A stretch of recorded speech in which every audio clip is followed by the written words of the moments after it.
আমি এক্সচেঞ্জ করতে এসেছিলাম একটা সোয়েটারের পরিবর্তে আমি এখন নিয়ে যাচ্ছি 5-6টা জিনিস।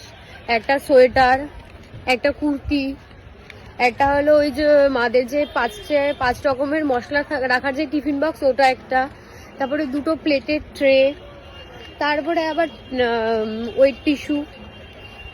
এই হচ্ছে এক্সচেঞ্জের পরিবর্তে এগুলো নিয়ে যাচ্ছি। বেশ লাভই হলো, কেননা জানতাম না অনেক কিছুর ওপরে ডিসকাউন্ট রয়েছে। বারবার করে নিয়ে যাচ্ছি জিনিস, আবার বলছে তোমাকে আরো এত টাকার জিনিস কিনতে হবে।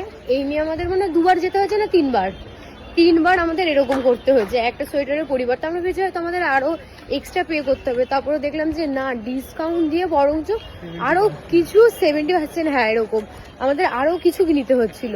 কি নেবো, তারপরে তাড়াহুড়োতে এইসব জিনিস নিয়ে নিয়েছে। লাভই হয়েছে বলো, আমরা তো বুঝতে পারিনি যে এতটা ডিসকাউন্ট। তাই না বল?